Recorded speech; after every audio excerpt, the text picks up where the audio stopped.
बिहार में विधानसभा के चुनाव नज़दीक आ गए हैं। देखिए, बिहार में एनडीए के मुख्यमंत्री के प्रत्याशी को लेकर अभी तक खींचतान जारी है। बिहार की राजधानी पटना में माफ कीजिएगा, प्रधानमंत्री का दौरा होता है। पटना में भव्य रोड शो होता है और उसके बाद प्रधानमंत्री का जो संबोधन है, जो रैली है, वह बिहार के सासाराम में भी होता है। देखिए, सासाराम में खुले मंच से प्रधानमंत्री जो है वह मुख्यमंत्री के चेहरे को लेकर बोलते हुए नजर नहीं आते हैं, न ही नाम का खुलासा करते हैं। साफ तौर पे यह देखा जा रहा है कि नीतीश कुमार के नाम को लेकर अभी भी भाजपा में कुछ न कुछ खटपट तो जरूर है। क्या भाजपा अपने खेमे के मुख्यमंत्री का चेहरा तलाश रही है और क्या एक ऐसे समाज की तलाश में है जिस समाज का बोलबाला कहीं ना कहीं बिहार में है, और उस समाज से क्या मुख्यमंत्री के प्रत्याशी के नाम की जो घोषणा है वह भाजपा करेगी। आगे चलकर बातचीत करेंगे। हमारे साथ मेरे सहयोगी रत्नेश पांडे मौजूद हैं। रत्नेश, कैसे देखते हैं, नीतीश कुमार के नाम को लेकर अभी भी कुछ भी स्पष्ट नहीं हुआ है, कैसे देखते हैं मुख्यमंत्री का चेहरा आखिर कौन होगा बिहार का एनडीए? देखिए, मुख्यमंत्री के चेहरे को लेकर सच में अभी तक सस्पेंस बरकरार है। भले ही ये कहा जाए कि नीतीश कुमार ही एनडीए गठबंधन के मुख्यमंत्री के चेहरे होंगे, लेकिन मुहर कोई नहीं लगा रहा है। इतने बार अमित शाह आ गए बिहार, इतने बार प्रधानमंत्री नरेंद्र मोदी आ गए बिहार, लेकिन अभी तक उन्होंने ये नहीं कहा कि नीतीश कुमार ही हमारे अगले मुख्यमंत्री होंगे, एनडीए गठबंधन के चेहरा वही होंगे। एक अनार 100 बीमार वाली कहावत हमने सुनी है, और एक सीएम की कुर्सी है, उसके लिए कई दावेदार हैं। भारतीय जनता पार्टी के अंदर भी कई दावेदार हैं। इसके अलावा महागठबंधन में तो तेजस्वी यादव हैं ही, इधर जनसुराज से प्रशांत किशोर लगे हुए हैं। तो महागठबंधन की अगर हम छोड़ दें, अगर बात एनडीए गठबंधन की करें, एनडीए गठबंधन में जिस तरीके से कभी सम्राट चौधरी को आगे किया जाता है कि सम्राट चौधरी एनडीए का, खासतौर पे बीजेपी का अपना मुख्यमंत्री हो सकते हैं, तो कभी आगे कर दिया जाता है चिराग पासवान का, दलित वोट बैंक, दलितों के साथ साथ एक जो वोट बैंक स्वर्णों का जो चिराग पासवान के साथ जुड़ा है, वो वोट बैंक उनके साथ आएगा। मुसलमान भी चिराग पासवान को बहुत पसंद करते हैं, तो शायद वो वोट बैंक आ जाए। लेकिन क्या भरोसा कि चिराग पासवान भी वैसे ही करे जैसे नीतीश कुमार करते रहे हैं, बार बार पाला बदल दे, थोड़ा सा उनको पावर मिले तो पावर और ज्यादा वो अपना दिखाने लगेंगे। तो ये कहीं ना कहीं अभी दोहापाती की स्थिति है। चिराग भी बनना चाहते हैं सीएम, ये बात सच्चाई है। और आप देखिए, चिराग बिहार में जैसे ही चुनावी जो है सरगर्मी बढ़ रही है, चिराग का कार्यक्रम बिहार में खूब लग रहा है। अब देखिए, चिराग पासवान दरभंगा में, मुझे लगता है कि कई जगहों पर जो है चिराग पासवान का कार्यक्रम लगने जा रहा है। चिराग बिहार में एक्टिव हो चुके हैं।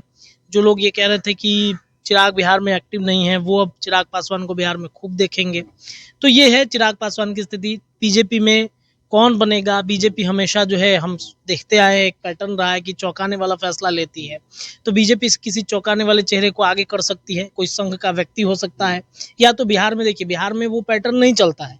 बिहार में कोई संघ का व्यक्ति या फिर किसी पुराने व्यक्ति को आप लाके खड़ा कर दीजिएगा तो जनता बहुत ये नहीं रहे, खुश नहीं रही।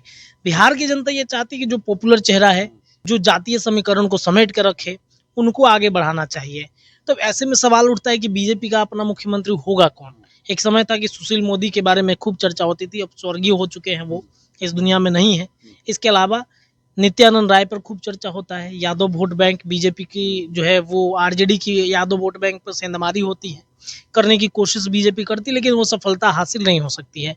यादव वोट बैंक एक ऐसा वोट बैंक है बिहार में जो लालू प्रसाद यादव से तोड़ना बहुत बहुत मुश्किल है। मुझे ऐसा लगता है कि लालू प्रसाद यादव के जीते जी तो ये शायद संभव नहीं है। अगर लालू प्रसाद यादव, हालांकि लालू प्रसाद यादव की उम्र जो है लंबी उम्र हो, लेकिन जीते जी तो ये संभव नहीं है कि यादव को तोड़ लिया जाए। यादव मतलब आरजेडी, ये कहते हैं कि आरजेडी मतलब यादव, यादव मतलब आरजेडी, ये बात स्पष्ट है। लेकिन अब परिस्थितियां बीजेपी के लिए यहीं पर काफी कठिन बन जाती है कि हम मुख्यमंत्री दे तो दे किसको। नित्यानंद राय को आगे बार बार किया जाता है, लेकिन उससे कोई फायदा होता नहीं है, खास फायदा होता नहीं है। यादव वोट बैंक पर बहुत ज्यादा राय और यादव, अगर लालू प्रसाद यादव या नित्यानंद यादव लगा दिए होते तो यादव से यादव का कनेक्शन होता, लेकिन राय लगा देने से मुझे नहीं लगता है कि वो बहुत ज्यादा लोग जो है उनसे इन्फ्लुएंस करते हैं। सांसद बहुत अच्छे हो सकते हैं, बीजेपी में राज्य मंत्री अच्छे हो सकते हैं, लेकिन यादव के एक चेहरा हो सकते हैं, ये हम नहीं कह सकते, मुंह नहीं लगा सकते हैं। तो ये बीजेपी में ऐसे स्थिति है। इसके अलावा बीजेपी में आप देखिएगा कई राजपूत नेताओं को आगे किया जाता है। राजीव प्रताप रूडी के बारे में चर्चा होती है कि राजीव प्रताप रूडी जो है वो सीएम बन सकते हैं, कई बार चर्चाएं उठी हैं। इसके अलावा कुशवाहा कोयरी, लौकुश समीकरण, सम्राट चौधरी, इसके अलावा उपेंद्र कुशवाहा को भी आगे किया जाता है। अब तो जीतन राम मांझी भी कहते हैं कि हम हैं। बीजेपी देख रही है, watch and wait and watch की स्थिति में है, एक एक एक्सपेरिमेंट कर रही है। हमने देखा कि नरेंद्र मोदी जब आए थे, अब सवाल ये उठने लगा कि भूमिहार को क्या बीजेपी प्रेजेंट करेगी बिहार में। तो भूमिहारों की आबादी कितनी है बिहार में, मतलब जो आंकड़े हैं सामने, जो हमारे सामने जातीय जनगणना में भूमिहार लगभग 3% है। 2.87% भूमिहारों का आंकड़ा दिखाया गया है कि भूमिहार बिहार में है। भूमिहार ये कहते हैं, हालांकि कहने तो सब जातियां कहती हैं कि नहीं, हमारी संख्या कम दिखाई जा रही है, भूमिहारों की आबादी ज्यादा है। तो भूमिहार चेहरे पर अगर मान के चलिए बीजेपी भूमिहार चेहरा आगे भी करते तो उसे क्या फायदा होगा? क्या भूमिहार को आगे कर देने से बाकी जो जातियां हैं बिहार में, क्या वो भूमिहार के चेहरे पर वोट देगी? भूमिहार के चेहरे पर देगी नहीं। यादव का वोट यहाँ पर सबसे ज्यादा है, इसके अलावा मुसलमान का वोट ज्यादा है, 36% अति पिछड़ा की बातचीत होती है। तो इस सारे समीकरण देखते हुए नरेंद्र मोदी जब राजधानी पटना में आए थे तो विजय सिन्हा के यहाँ चले गए, उनके बेटे की रिंग सेरेमनी थी तो उसमें जाकर चले गए। तो जब से उसमें वो गए तब से ऐसा लगा कि सबको लगा कि अरे क्या विजय सिन्हा को नरेंद्र मोदी आगे कर रहे हैं, क्या सीएम फेस बना रहे हैं। देखिए, नरेंद्र मोदी देश के ऐसे प्रधानमंत्री हैं, मुझे ऐसा लगता है, हालांकि हमने तो कई प्रधानमंत्रियों को देखा है ना, मनमोहन सिंह की सरकार भी, हम जो बचपन में थे, बहुत बड़े तो नहीं हुए, लेकिन इतना तो हमने देखा कि इस तरीके से अलग अलग राज्यों में विजिट वो कम करते थे। हालांकि प्रधानमंत्री वो भी बहुत अच्छे हैं, उनका व्यक्तित्व बहुत अच्छा है, लेकिन जिस तरीके से कहा जाए तो उनके ऊपर आरोप लगते रहा है कि उनको हायर सोनिया गांधी ने कर लिया है, सोनिया गांधी ये सब कुछ देखती है, इस तरीके से राज्यों में नहीं जाते थे। और नरेंद्र मोदी के बारे में एक चर्चा ये उठती है कि अपने हर छोटे छोटे कार्यकर्ताओं का वो ख्याल रखते हैं, ध्यान रखते हैं।